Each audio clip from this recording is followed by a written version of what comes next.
أعوذ بالله من الشيطان الرجيم بسم الله الرحمن الرحيم وبه نستعين وهو خير ناصر ومعين ثم الصلاة والسلام على أشرف الأنبياء والمرسلين حبيب إله العالمين سيدنا ونبينا وحبيب قلوبنا وشفيع ذنوبنا أبي القاسم محمد بن عبد الله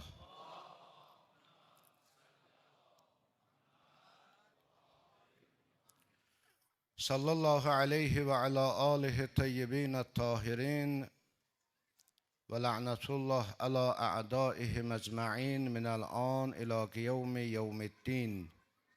السلام عليك يا أبا عبد الله وعلى الأرواح التي حلت بفنائك. عليك مني سلام الله أبدا ما بقيت وبقي الليل والنهار ولا جعله الله آخر العهد مني لزيارتكم. السلام على الحسين وعلى علي بن الحسين وعلى أولاد الحسين وعلى أصحاب الحسين. Bugün inşallah mövzumuz o əxlaqi sifətləri insan özündə cəmləyəndən sonra hasıl olan ikinci nəticədən danışacağıq. O da mən baxdım alimlərin kitablarına, əxlaq elmindən yazılan kitablara və digər kitablara baxdım, gördüm ki, müxtəlif adlar qoyublar, müxtəlif hissələrə bölüblər, müxtəlif qisimlərə bölüblər. Amma mən istəyirəm ki, elə bütün bunları bir dənə kəlmədə xülasə eləyim siz üçün. O da bundan ibarətdir ki, əxlaqi sifətlər insanın nəfsində cəmlənəndən sonra insan gözəl insan olur. Elə bu kifayət eləyir.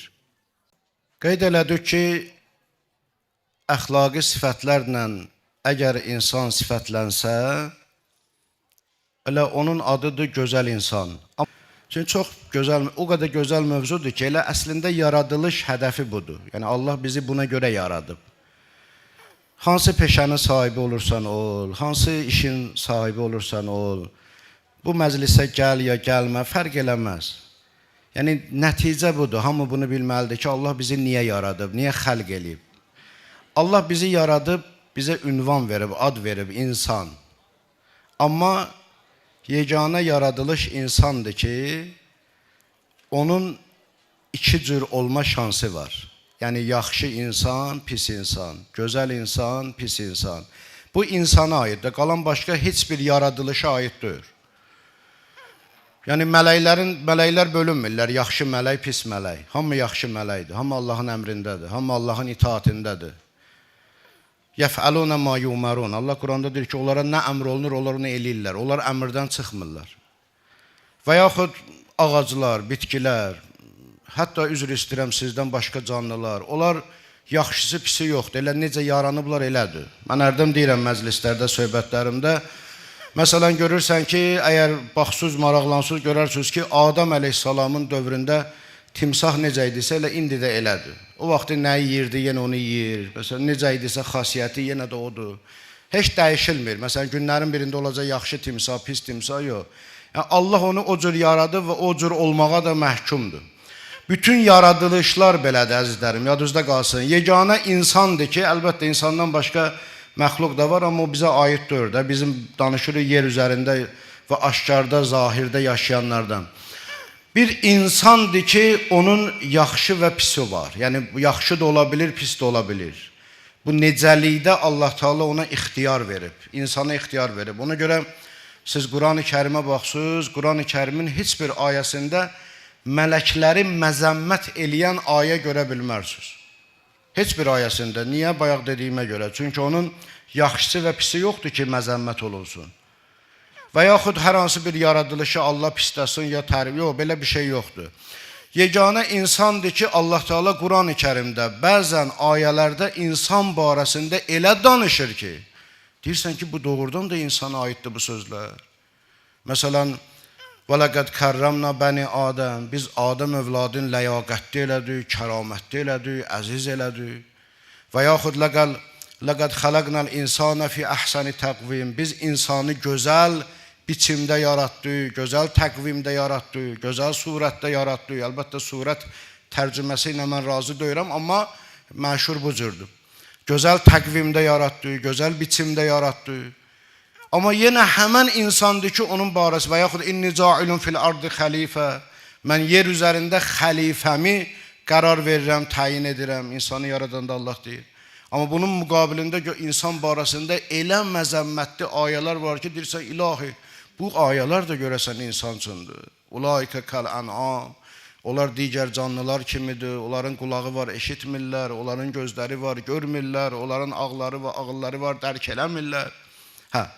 Bu eniş və yoxuş, bu gah belə olmaq ancaq insan üçün. Görürsə, insan üçün bu cür gəlib. İnsan üçün bu cür gəlib. Yaxşı. Ona görə hədəf, məqsəd, əzizlərim, gözəl insan olmaq, elə yaradılış bundan ötürüdür. Deyərdim, Kərbəla da bundan ötürüdür. Deyərdim, elə bu məclislər də bundan ötürüdür. Bizi bu hədəfə çatdırsın, bizi bu hədəfə yetişdirsin. Çox mühüm, yenə deyirəm, çox mühüm mövzudur bu mövzu və hətta bu barədə bir elm də var, amma o elm çox məzlum elm, mən deyirəm həmişə ona. Niyə görə? Çünki çoxları o elmdən heç məşğul olmur, yada düşmür. Ərəb dilində ona elmül cəmal deyərlər, gözəllik elmi, amma belə məşhur estetika elmi deyərlər. Çünki estetik İngilis dilində gözəllik deməkdir. Gözəllik elminə, gözəllikdən bəhs edən elminə deyərlər estetika elmi. Çox belə xəbərsiz olan bir elmdir. Az insanlar o elmlə maraqlanırlar. Amma əslində yenə deyirəm, çox yaradılışın mahiyyəti budur ki, insan gözəl olmalısan, gözəlliyə doğru getməlisən. Gözəl insan, yaxşı, kimdir gözəl insan? Hansı sifətlərə malik olan insana deyilir gözəl insan? İndi tək-tək, şimdi sizlə işim yoxdur, məndən soruşsalar, mən deyəcəm, mən gözələm. Sən deyəcəksən, sən gözəlsən, o deyəcək, o gözəldir. Hər bir insan özünü gözəl hesab eləyir. Amma görək doğrudan da Allah və Peyğəmbər və Ali Peyğəmbər yanında onlar gözəllik nəyə deyirlər? Məsələn, adətən bəziləri çox vaxtı belə düşünür ki, məsələn, hər kəs ibadət eləyirsə o gözəldir, gözəl insandır. Amma mən deyirəm ki, ibadət edən gözəl insan deyil, ibadət edən gözəllik yolundadır. Fərqi hiss elədiniz? Çox fərqi var, ha? Bir dəfə deyək ki, ibadət edən insan gözəl insandır. Bir dəfə istəyirik, yox, ibadət eləyən insan gözəllik yolundadır. Hələ o gözəllik yoluna düşüb. Amma indi yolu azacaq, yolu əksinə gedəcək, yoxsa yolu hədəfə çatacaq, hələ o bilmək olmaz. Elə bizim hamımızın əzbər bildiyi Fatihə surəsində Sıratəl-ləzīnə ən'amtə aleyhim Qayril məğdubi aleyhim vələddallin. Nə deməkdir bu ayə? İlahi, bizi doğru yola hidayət elə. Doğru yol hansı yoldur? Deyirsən, ilahi, bizi o yola hidayət elə ki, neymət verdiyin kəslərin yoluna. Deməli, doğru yol hansı yoldur? Neymət verdiyin kəslərin yolu. Sonra dərhal deyirsən ki, ilahi, bizi qəzəbə gəlmişlərə və azanların yoluna hidayət eləmə, yəni yönətmə. Qəzəbə gəlmişlər və azanlar. Mən bir müfəssirdə, təfsirçidə gördüm bunu, çox xoşuma gəldi. Deyim, siz də biləsiniz. Deyir ki, bir yolla insanın münasibəti üç cür ola bilir. Ya bir yola düşürsən, o yolu tam, doğru, düzgün gedirsən, hədəfə çatırsan. Bu bir. İkincisi, yolu itirirsən. Üçüncüsü isə yolu itirmirsən. Yoldadır, amma əks istiqamətdə gedirsən. Elə bilsən ki, hədəfə doğru gedirəm, amma uzaqlaşırsan. Biraz da hədəfdən uzaqlaşırsan. Gedmişik Sərçuvara, istəyirik Bakıya gedək, Astara tərəfə dönmüşük. Özümdə elə bilən Bakıya gedirəm, amma əslində Bakıdan uzaqlaşıram hər addımımda. O təfsirçi deyirdi ki, madəm ki, insanla yol arasında üç münasibət varsa, onda neymət verdiyin kəslərin yolu, o həmən yoldur ki, düz səni aparır hədəfə. Azanların yolu, o yolu azanlardır, qəzəbə gəlmişlər isə yolu əks gedənlərdir. Ona görə Allah da cəmi fikir verir, yolla barəsində üç yerə bölüb insanları. Neymət verən kəslərin yolu, qəzəbə gəlmişlərin yolu və azanların yolu. Allah da üç yerə bölür yolu. Yaxşı. Ona görə insan, ibadət edən insan gözəllik yolundadır. Yola düşüb. Amma deyə bilməz, mən yaxşı insanam, mən artıq. Və yaxud bir nəfər yaxşı bir iş görür. Səxavətlə bağlı bir yaxşı iş görür, fəqir sevindirməklə yaxşı bir iş görür, yetim başına əl çəkir, yaxşı bir iş görür. Elə bu yaxşı əməl onun yaxşı olmağına dəlalət edir. İslam dini burada da deyir ki, xeyr, hələ bu da şərt deyir. Mən yaxşı əməl sahibiyəm, yenə yaxşı adamdır, insan deyirəm, deyir, hələ buna dəlalət deyir. Yaxşı, nədir gözəllik axı? Nəyə deyərlər gözəllikdir? Gözəl, Həzrəti Əli əleyhissalamın dilindən eşidəydi. Buyurdu ki, Əl-cəmalu zahir, husnu surə. Əl-cəmalul batin, husnu sərirə. Ağa buyurdu ki, gözəllik iki qismdir. Ya zahiri gözəllikdir, ya batini gözəllik. Zahiri gözəllik surətin gözəlliyidir.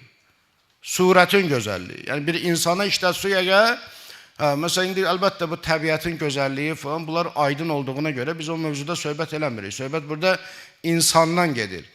Həzrəti Əli əleyhissalam buyurur ki, insanda zahiri gözəllik insanın surətinin gözəlliyidir. Amma batini gözəllik sərirənin gözəlliyidir. Sərirə nə deməkdir? Sərirə ilə batində fərq var. Sərirə sir sözündəndir, sir. Biz də işlədirik, sir. Sərirə, cəmi sərair.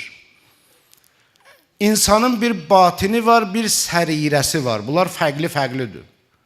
Bunlar fərqli-fərqlidir. Nə fərqi var? Deyir, günlərin birində batin zahir ola bilər. Amma sərirə bu dünyada heç vaxtı zahir olmur. Fərqi bundan. Yəni, sərirə həmişə batındır, həmişə gizlindir. Amma batin isə yox. Batin hər hansı bir hətta maddə olsa, cism olsa, onun daxilinə deyərlər. Məsələn, bu istəkanın bu qırağında, bu qıraq tərəfi zahir adlanır. Bunun içərisi batinidir. Amma mən bu istəkanı indi su var, çevirə bilmirəm. Belə çevirsəm, bunun batini siz üçün zahir olacaq. Siz onu görəcəksiniz. Fikir verdiniz. Batin ona görə bəzən ola bilər zahirə çevrilsin. Amma sərirə heç vaxtı zahirə çevrilmir. O, batinin batinidir. Batinin batinidir. Ona görə sir sözündən götürülüb. O sirdir. O yalnız Allaha, Allah ondan agahdır. O yalnız Allaha aydındır. Ona görə Allah Quran-ı Kərimdə gör nə deyir? Deyir, yevmə tubləs sərair. Qiyamət günü sərirə aşkar olacaq. Demir, batin aşkar olacaq. Yox, sərirə aşkar olacaq. Sirlər ortaya çıxacaq. İnsanın batinində olan, sərirəsində olan, yalnız və yalnız onu Allah bilənlər qiyamət günü aşkar olacaq. Onlar aşkar olacaq. Ona görə Həzrəti Əli əleyhissalam buyurur ki, Əl-cəmalul batin, cəmalu sərirə, husnu sərirə. İnsanın batini gözəlliyi və istən denən həqiqi gözəlliyi onun sirrinin gözəl olmasıdır. Onun batininin gözəl olmasıdır, niyyətinin gözəl olmasıdır, ruhunun gözəl olmasıdır, qəlbinin gözəl olmasıdır. Onda olur, bəli, o olur gözəl insan. Ona görə mən bunu dəfələrlə demişəm, izah eləyəndə demişəm həmişə, söhbət düşəndə. Demişəm ki, yaxşı əməl hansı əməldir, salih əməl hansı əməldir? Salih əməl, burada insanlar müxtəlif tərif veriblər. Məsələn, bizim o vaxtı 70 il dostluq elədiyimiz sosializm rejimi deyirdi ki, yaxşı əmələ belə tərif verirdi. Deyirdi, yaxşı əməl odur, onun faydası ümumi olsun, kollektiv olsun. Cəmiyyətə, bütün cəmiyyətə fayda verən, ona görə fərdi mülkiyyəti qadağan elirdi. Yadınıza böylərin yadına gəlir, cavanlar bilməzlər, cavanlar üçün deyirəm. Fərdi mülkiyyəti qadağan elirdi. Deyirdi, sən fərdi malik ola bilmərsən. Ona görə evlərə gəlirdi, ares qoyurdu, deyirdi, bu evin yarısını işlədə bilərsən, yarısını yox, bu sənin üçün çox böyükdür, fərdi adama bu qədər olmaz. Malın olsaydı əlindən tutub alardı və yaxud. Fərdi mülki, çünki onun nəzərində yaxşı əməl kollektivə xeyir verən idi, fərdə yox. Amma indiki qərb aləmi, kapitalizm rejimi, bunlar isə yaxşı əmələ belə tərif verir. Yaxşı əməl o əməldir ki, mənfəəti var. Onun ki, qazancı var, mənfəəti var, o yaxşı əməldir. Yaxşı, bu qazancda, bu mənfəətdə insanın qəlbin qıracam. Deyir, yox, əla, mənfəət varsa yaxşı əməldir. Bununla haqsızlıq olacaq, deyir, yox, yaxşı. Qazanc, deyir, mənə qazanc lazımdır, mənfəət lazımdır. Ona görə əzizlərimiz izləsələr, mən bu mövzularda çox danışa bilmirəm, amma artıq başa düşənlər başa düşür. Elə ona görə onların həyat tərzi, onların digər xalqlara baxışı, digər ölkələrə baxışı, digər məmləkətlərə baxışı elə bu əqidələrindən, inanclarından qaynaqlanır. Buradan qaynaqlanır. Çünki onlar yaxşı əməli mənfəət və qazancda görür. Ona görə əgər orada insan da ölsə, əgər qazanc varsa, o deyəcək, o yaxşı əməldir, o deyəcək. Amma İslam dini bunu qəbul eləyər? Əsla. Allah bunu qəbul eləyər? Əsla. Peyğəmbər və ali Peyğəmbər bunu qəbul eləyər? Əsla. Bəs onda İslam nə deyir yaxşı əmələ? Hansı əməldir yaxşı əməl? İslam deyir ki, yaxşı əməl o əməldir ki, qürbətən ilə Allah baş versin. Allaha xatir baş versin. Fikir ver, əməlin nəticəsinə baxmadı ya. Baisinə baxdı, səbəbinə baxdı, nəyə görə baş verirə baxdı İslam. İslamın böyüklüyü, əzəməti budur. Kaş məsələn bir fürsət ola, məsələn bir dənə o kapitalizm alimi gələ əyləşə, bir dənə sosializm alimi gələ əyləşə, biz də gələk əyləşək, orada deyək ki, bizim İslamın baxışı, dinin baxışı, Allah və Peyğəmbər və ali Peyğəmbərin baxışı görün nə qədər əzəmətlidir, nə qədər böyükdür. Sənin o cılız fikrinin qabağında. Sən mənfəət və qazanc dalınca düşüb digər xalqlara yuxarıdan aşağı baxmısan. Sən elə mənfəətə, qazanca yaxşı əməl demisən ki, 30 il işğal altında olan torpaqlarımıza göz yummusuz. Bir dəfə də olsun düşmənimizə, torpaqlarımızı işğal eləyənlərə təzyiq göstərmədilər. Əksinə, torpaqları gedən 1000 saksiyanı bizə qoydular. Blokadiya bizi saldılar. Fikir ver nəzərlərim, niyə? Çünki onu maraqlandıran mənfəətdir. Qərbin ürəyi mənə yanmır, sənə yanmayacaq. Ona görə biz həmişə deyirik ki, öz vətənindən muğat ol, öz xalqından muğat ol, öz millətindən muğat ol, öz torpağından muğat ol, öz bayrağından müğayət ol. Buna görə deyirik biz. Çünki görmüşük axı biz 30 il yandırmayıblar bizə ürək. Öz balalarımız, Allah onları İmam Hüseynlə məşhur eləsin. Qazilərimizə şəfa versin, ordumuzu qorusun. Bəli, özümüz öz başımıza həyan qıldıq, özümüz özümüzün dadımıza yetişdik. Əlhamdülillah bu günləri torpaqlarımızın hər qarış torpağı bu günləri düşmən toprağından azad olub. Əlhamdülillahi Rabbil aləmin. O baxış ki var onlarda bundan qaynaqlanır. Çünki on deyir ki, mənim üçün yaxşı əməl, mənfəət və qazanc. Amma İslam deyir, xeyr, Allaha xatir olan əməl yaxşı əməldir. Qazanc olacaq, əlhamdülillah, olmayacaq, şükür Allaha. Məni maraqlandırmır o. Məni yox, İslamdan danışıram. İslamı maraqlandırmır. Və müsəlmanlar da belə olmalıdır, biz də belə olmalıyıq. Qazanc olacaq, yenə deyirəm, əlhamdülillah, olmayacaq. İndi bax, sənə misallar deyim şəriətdən. İslamda dinin sütunu, ən böyük əməl, gözəl əməl, ibadət, başlıca ibadətlərimizdən biri zəkat. İndi san verirəm Allaha, zəkatda maddi qazanc var, yoxsa zəkatda maddi tərəfdən azalma var. Hansı biridir? Azalma var. Amma İslamın sütunudur, ən yaxşı əməlidir. Sədəqə vermək, əslində o nöqtəyi, qərb nöqtəyi nəzərindən baxanda səndə azalır, qazanc azalır sədəqədə. Amma İslam deyir, mən bunu ən yaxşı əməl hesab edirəm. Çünki mənim üçün qazanc və mənfəət önəmlidir. Mənim üçün önəmli olan qürbətən illallahdır, Allaha xatirdir. Bir dənə də fərqi deyim, gör nə fərqi var, gör nə fərqi var. İslam nöqteyi nəzərindən əgər əməllərimiz qürbətən ilallah və Allaha xatir olsa, bizim bütün əməllərimizin yaxşı olması qabaqcadan garantiya alınır. Zəmanətə alınır. İndi sən and verirəm Allaha, heç ola bilər ki, belə bir şey olsun. Biri desin ki, mən qürbətən ilallah oğurluğa gedirəm. Ola bilər? Fikir ver, gör səni necə garantiya alır, səni pis işlərdən nə ilə uzadır? Bir dənə yaxşı əmələ tərif verməklə. Mən gedim qürbətən ilallah, biraz qeybət eləyim, gəlirəm. Ola bilər? Heç vaxt ola bilməz. Ona görə İslam deyir ki, Bismillahirrahmanirrahimlə başda bütün əməli ver. Ona görə İslam deyir ki, qürbətən ilallah gör işi ver. Üzr istəyirəm. Ona görə İslam deyir ki, qürbətən ilallah olan iş Allah yanında din nöqteyi nəzərindən yaxşı əməl o sayılır. Çünki həmişə yaxşılıq ən azından zərər ola bilməz. Qürbətən ilallah olan işdə ziyan ola bilməz. Yenə deyirəm, ola bilər qazanc, maddi qazanc, ola bilər maddi qazanc olmasın. Amma ziyan heç vaxt ola bilməz. Zərər heç vaxt ola bilməz. Gedim qürbətən ilə Allah biraz qonşunun həyətindən 2 qarış keçirdim əlimə. Qürbətən ilə Allah filan kəsə biraz pul atım. Qürbətən ilə Allah borcu qayıt. Ola bilər, ola bilməz, heç vaxtı mümkündür. Mümkündür. Qürbətən ilə Allah, yəni Allaha yaxınlaşmaq. Qürbə sözü, yəni yaxınlaşmaq. Qərib, qürbə, ərəb dilində yaxınlaşmaq deməkdir. Qürbətən ilə Allah. Yaxşı, mən Allaha nə ilə yaxınlaşa bilərəm? Allahın razı qaldığı işlərlə yaxınlaşa bilərəm. Alimlərimizin bu barədə gözəl bir misalları var. Deyir ki, istəyirsən ki, bir nəfərə yaxınlaşasan, onun övladın döyə-döyə ona yaxınlaşa bilərsən, heç vaxt. Biraz da onun nifrətini qazanacaqsan, qəzəbinə düçar olacaqsan. Niyə? Çünki onun xoşlamadığı bir işdir. Heç kəs istəmir onun övladın təhqir eləsinlər, döysünlər, əziyyət eləsin. Sən əksinə onun övladın əzizliyə ona yaxınlaşa bilərsən. Deməli, qürbətən ilallah olunan əməl, Allahın razı qaldığı əməlləri axtarmalısan ki, o əməllər vasitəsilə mən Allaha yaxınlaşım. O əməllər vasitəsilə mən Allaha tərəf gedim.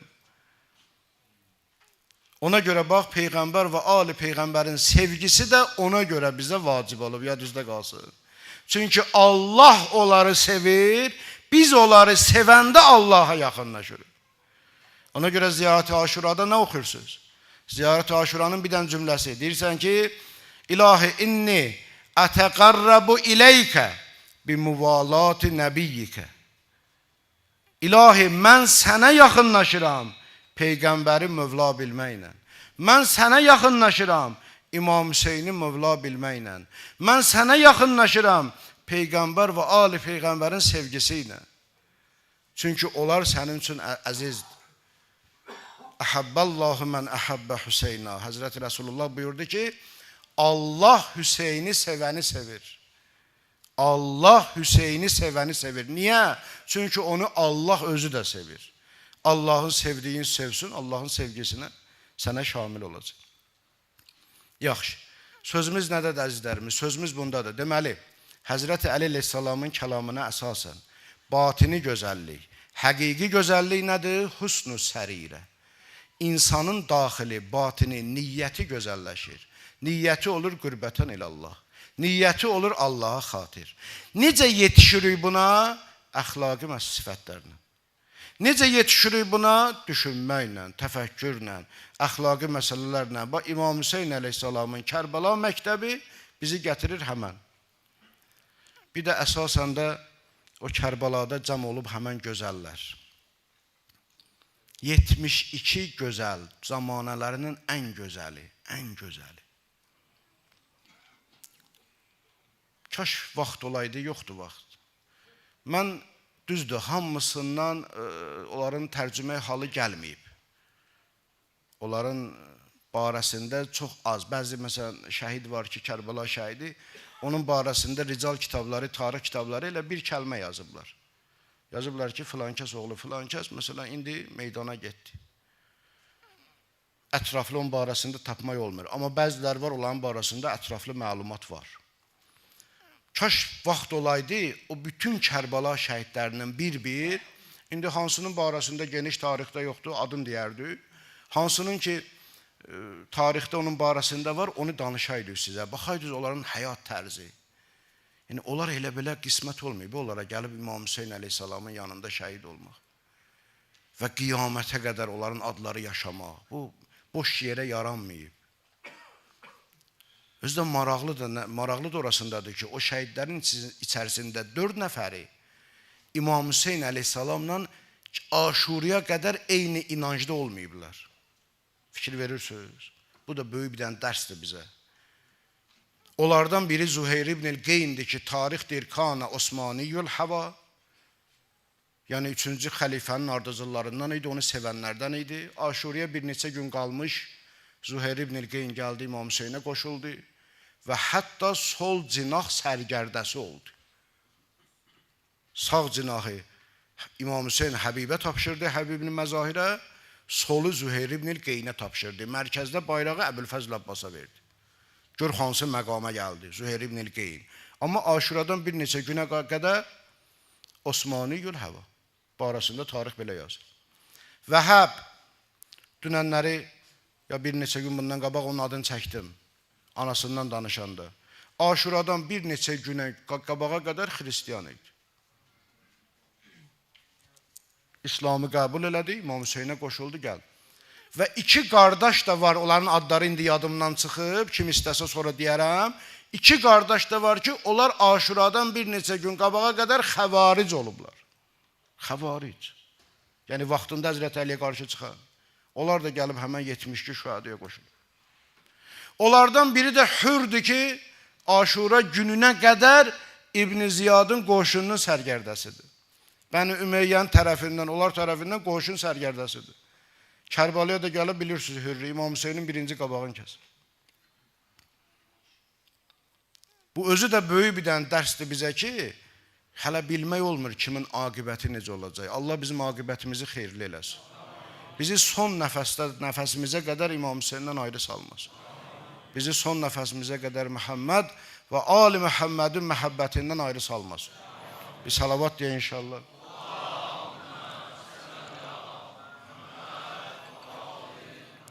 O qədər gözəllər cəm olub ora. Mən, bir dənə məşhur ərəb şairi var, onun qəşən bir sözü var. Deyir ki, Əl-fadl ma ya'tarifu bihil a'da'u. Deyir, əslində fəzilət odur ki, düşmən ona etiraf eləsin.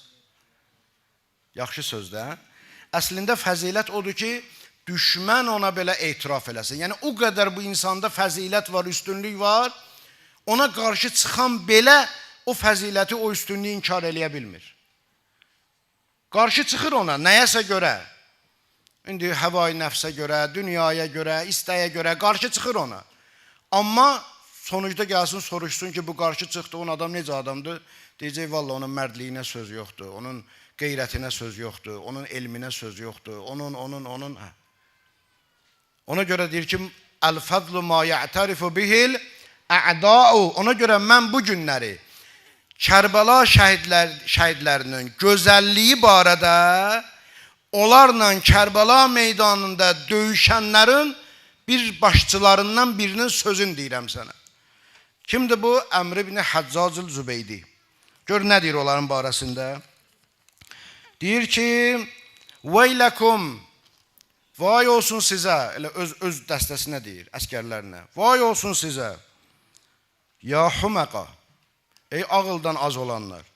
Ətədrunə mən tuqatilun. Heç bilirsiniz kimlə döyüşürsünüz?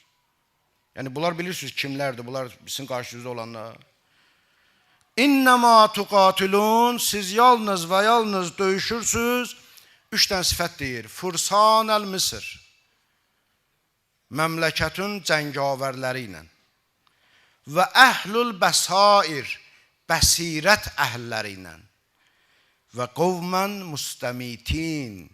Və o qövmlə vuruşursunuz ki, onlar ölümün gözünə dik baxırlar. Müstəmitin ərəbcə bu deməkdir.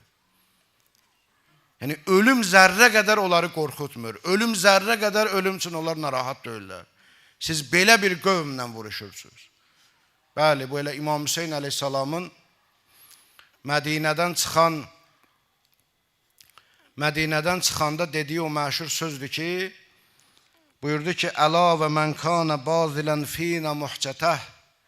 Mədinədən çıxanda ağa bu sözü dedi İmam Hüseyin əleyhissalam. Dedi, bilin və agah olun. Hər kəs bizim yolumuzda öz muhcəsindən, muhcə yəni ürək qanı, muhcəsindən belə keçməyə hazırdırsa, muvəttinən əla liqaillahi nəfsə və Allahın görüşünə çatmağa hazırdırsa, fəliyərhəl mə'na. Onlar məndən gəlsinlər. Onlar bizdən gəlsinlər. Yəni, məlumdur, mən nə üçün gedirəm? Nəticəsi nədir bu? Bu, İmam Hüseyin əleyhissalamın işlətdiyi muhcə sözü çox dərin bunun izahı var. Bu, Ziyarət-i Aşurada da var.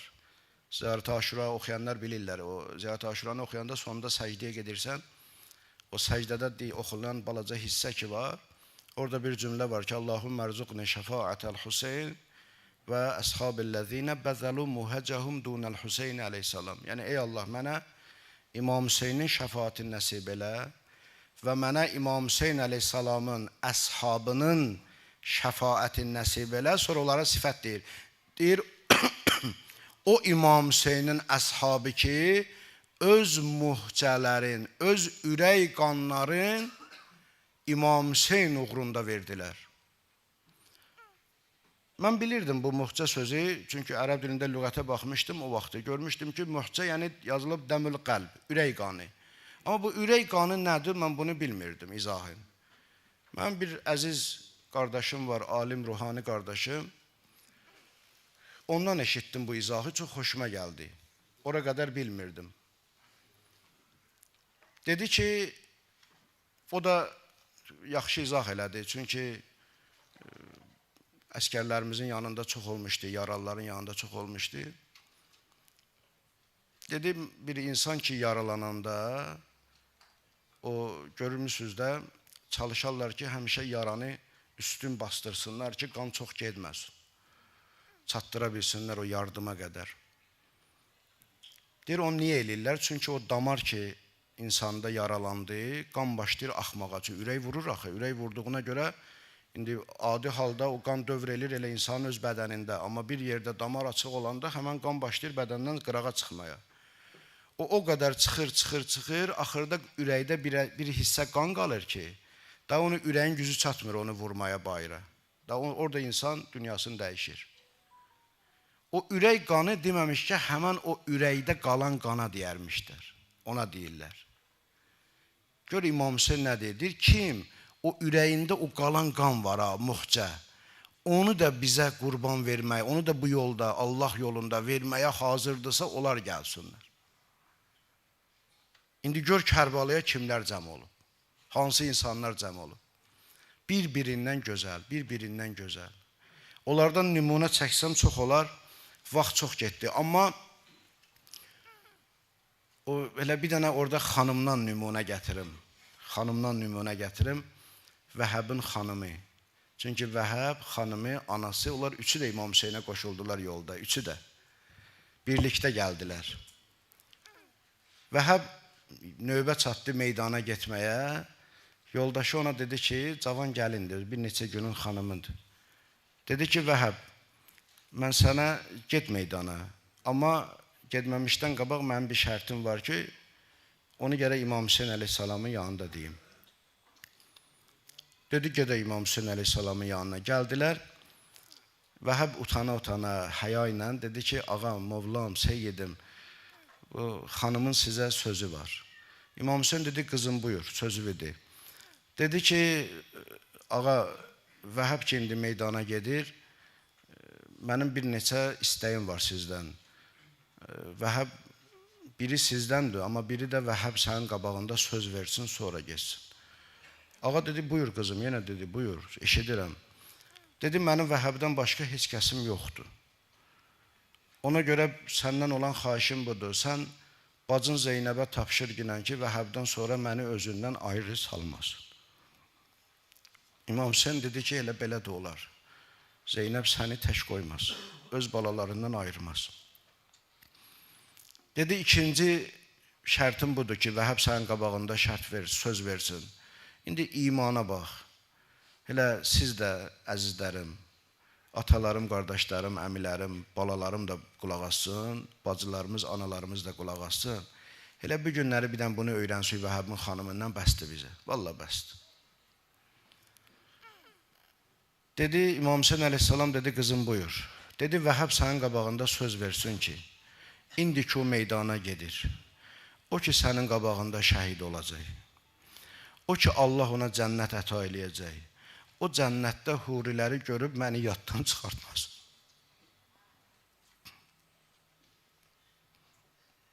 Nə dərəcədir bu? Nə mərifət? Hansı mərifətdir bu? Bu qədər yəqin nə vaxt sənə hasıl oldu? Mənim bacım, mənim qızım, nə vaxt hasıl oldu səndə bu yəqinə çatdınsa? Parmaq sayı qədər gündür ki, sən İmam Hüseyn görmüsən, müsəlman olmuşsan. Mənim dədəm, babam, onun babası, onun əcdadı 1400 ildir bu Azərbaycan müsəlmandır. Hələ mən sərgərdan gəzirəm. Şübhələrin içindəyəm, şəkkin içindəyəm.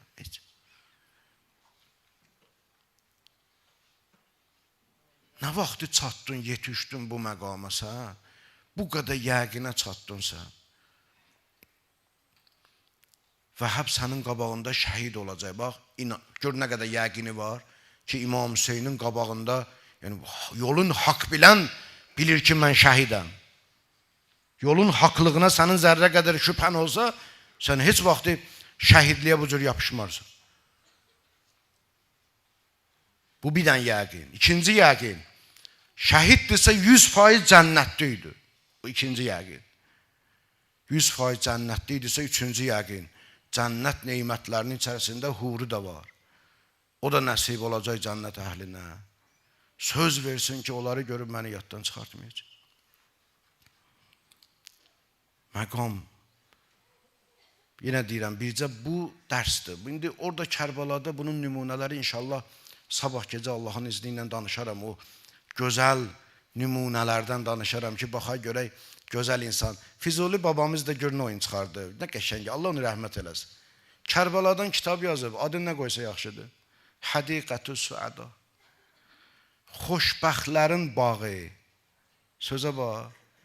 Yəni Kərbalanı əgər bağ adlandırıbsa, xoşbəxtlərin bağı, deməli o Kərbala şəhidləri nə adlandırır?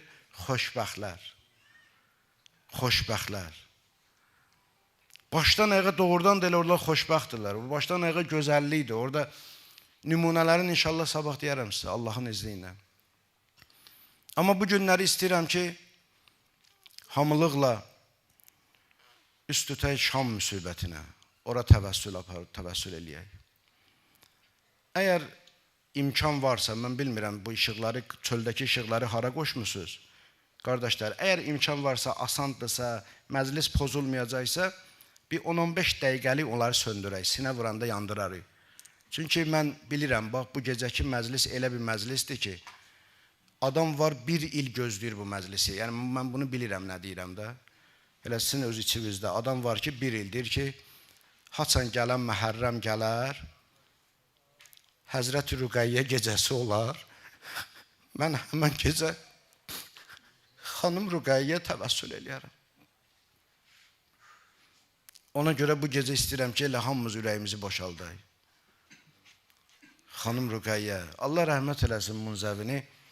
Bayaq ondan bir beyt gördüm, gör nə oyun çıxardır. Deyir, Əbbası ölən bacı olub şimrə giriftar.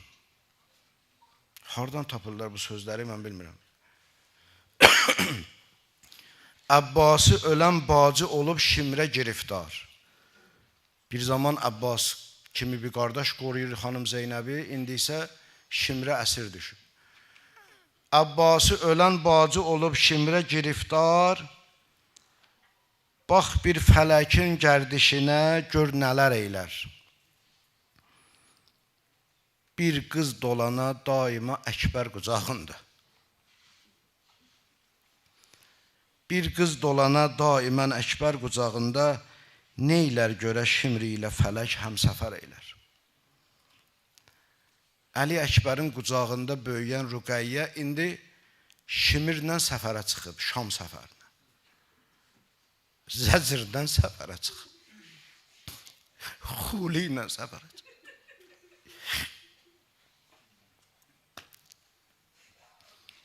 Əli Əkbər qucağında böyüyüb, İmam Hüseyin qucağında böyüyüb. İmam Hüseyin Peyğəmbər dedi də, Hüseyin məndəndir, mən də Hüseyindənəm. Quran deyir ki, Peyğəmbər aləmlərə rəhmətdir. Deməli, Hüseyin məndəndir, mən də Hüseyindənəm. Hüseyin kim olur? Sən an verirəm Allaha, kim olur? Aləmlərə rəhmətdir. Peyğəmbər deyir, mən ondanam, o da məndən. O aləmlərin rəhməti olanda, bunu başa düşməyə nə var axı? Başıva dönüm sən, nə var axı? İndi aləmlərə rəhmət olan İmam Hüseyin. Təllin üstündə Aşura axşamı dayanmışdı, baxırdı belə, amma ağlayırdı, ağlayırdı. Xanım Zeynəb gəldi, qaldı, dedi, qardaş, Hüseyin, biz əlinin övladıyıq ya. Biz düşmənin çoxluğu bizi ağlatmaz ha. Ha, qurban olun belə bacıya. Dedi, Hüseyin, biz əlinin övladlarıyıq, biz Zəhranın övladlarıyıq. Düşmənin çoxluğu bizi ağlatmaz ha. Hüseyin döndü, dedi, bacı Zeynəb, düşmənin çoxluğunu ağlamıram ki. Nəyə ağlayırsan Hüseyin? Dedi, bu qədər insan mənə görə cəhənnəmə gedəcək. Düşməni və ağlayırsan Hüseyin, bəli. Rəhmətən lil aləmin elə budur da, aləmlərə rəhmət. İndi aləmlərə rəhmət olan 3 yaşında qız uşağı necə əzizləyir, necə bəsləyir, necə böyüdür. Allaha and verirəm Həzrəti Rüqəyyə. O evlər ki, uşağa həsrətdir, Allah o evlərə uşaq versin. Məxsus övlad istəyənlər var, iltimas eləyənlər var. İlahi, Həzrəti Rüqəyyənin əli ilə insanların o arzusu olanların arzularını verginən ilahi. Evdə qız uşağı olanlar bilirlər. O tamam atalıq. Bir ustadımız vardı, deyir mənim 3 tane oğlum vardı amma mən bilmirdim atalıq nədir. Amma Allah mənə bir qız verəndən sonra mən bildim ata necə olur. Hələ üstüm biraz tozlu olar, tez gələr balaca əlləri ilə təmizləyər. Əlim bulaşar, tez qaçar, istəyər su gətirsin. Dəstəmaz alarsan, dəsmalı gətirər. İstəyərsən namaz qılmaya götürər, xalçalı səndən qabaq sərər. Mehribandır da, çünki mənası var. Niyə? Çünki gələcəkdə ana olacaq axı. Ana olacaq. Ona görə Allah ona o fitrəti verib. Körpəliyindən onu mehribanlıq verib ona. Oğlan isə yox, kişi olacaq, vətən qoruyacaq, namus qoruyacaq, qeyrət qoruyacaq. Ona görə onun xüsusiyyəti biraz başqadır oğlan uşağına. Elə gərək elə də böyüdəsən onu. Onu o cür hazırlayasın. Amma qız uşağı yox. Qız uşağı mehriban. Həzrət Əli deyib də, neçə sifət var ki, kişidə bəyənilir, amma qadında bəyənilirmiş. Deyib məsələn, səxavət. Kişidə bəyənilir, amma qadında yox. Qadın biraz gərək, evi düşünə. Amma kişi yox, səxavətli gərək olur. Qısqanclıq məsələn. Qadın qısqanc olanda ailə dağılır. Amma kişi qısqanc olsa, bəli, qeyrətini müdafiə eləyər, əladır. Daha diqqətli olar ailəsinə qarşı. Sonra Həzrət Əli buyurdu, üçüncü. Üçüncü hansıdır? Dedi, üçüncü şücaət. Kişi şücaətli olmalıdır, amma qadın, qadına analıq şücaəti o qədər lazımdır, amma daha kişi qədər şücaətli olsa, olmaz ki.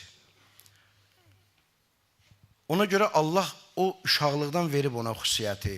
O bir dəfə bunu təməddündən eşitmişdim, demişdim, çox təsirlənmişdiniz siz bu sözdən. İstəyirəm onu təkrar deyim. Ona görə o oğlan uşağı ilə qız uşağında ki, belə fərq var. O deyirdi ki, ustad deyirdi ki, bir dənə də fərqlərdən biri budur. Məsələn, oğlan uşağın yanında əgər atasını döysələr, oğlan uşağının ayaq tutub yeriməsi bəs eləyir. Hücum çəkəcək. O atasını vuranı istəyəcək, o da vursun. Amma qız uşağının yanında bir də Allah eləməsin, onun atasını vursalar, o hücum eləməyəcək. Çünki qız uşağında o yoxdur. O nə eləyəcək? O sağa, sola qaçacaq, deyəcək, əmilər, dayılar, gəlin atama kömək.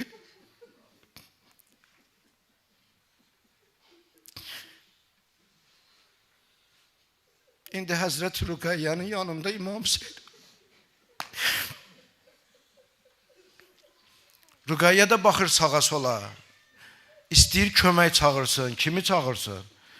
Ona görə yapışdı xanım Zeynəbin ətəyindən. Dedi, bibi Zeynəb atamı vururlar.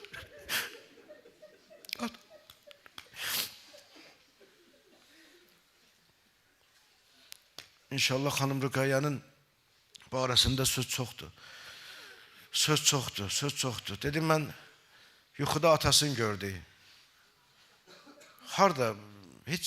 Harda görülür baxayım. Məsələn, uşaq ağlaya ata istəyirəm, onu döyərlər. Bu, harda o? Dedi, atamı istəyirəm. Yuxuda görmüşdü. Dedi, atamı istəyirəm. Qoy oxuyum. Hacı Ənvərin yazdığını qoy oxuyum. Eşidilməlidir, vallah, həyifdir. Biraz səbirli olay. Nə olar ki? Allah bizi xanım Rüqəyyənin şəfaatindən əski nəsib eləməsin. Deyir, bibi viranəyə gəlmişdi atam, getdi hara? İndi ayılıb yuxuda, xanım Zeynəbə danışır. Bibi viranəyə gəlmişdi atam, getdi hara? Kama yetmişdi ürək hüsn-i del arasından. Yuxuda kama yetmişdim də. Ürəyimin arzusuna yetmişdim yuxuda. Mən onun əllərini öpdüm, o mənim gözlərimi. Tapdı təskin ürəyim ruhi təsallasından. Mən dedim bülbülüvü gör nə salıblar qəfəsə. o nəvaziş elədi bülbülü şeydasından. Bura qulaq as, bura qulaq as. Mən dedim əmməmə bax, yuxuda demişəm atama. Mən dedim əmməmə bax, qaməti qəmdən bükülüb. O dedi dərs alıb əmmin bala zəhrasından. Anasından dərs alıb, onun üçün rahat ol. Mən dedim kaş gələydi Əli Əkbər sən ilə. Ata gəlmişdin, Əli Əkbəri də gətirəydin. Mən dedim kaş gələydi Əli Əkbər sən ilə. O dedi gəlmədi, şərməndədir Leylasından. Anasından utandı, gəlmədi bala. Mən dedim müştəriyəm, Əsxərə laylay demə.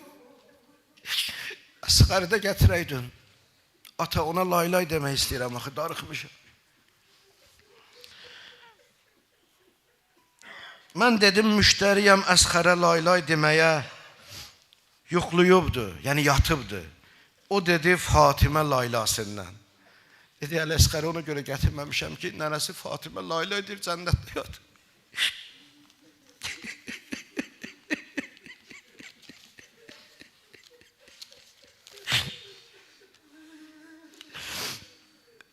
Dedim Abbas əmim gəlsin.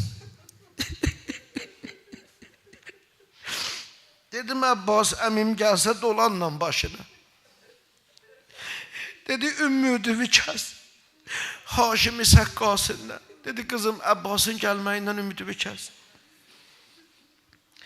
Dedim eyvay bu nə sözdür, nə gəlibdir əmimə. Göz yaşım axdı bu qəmli sözün imasından.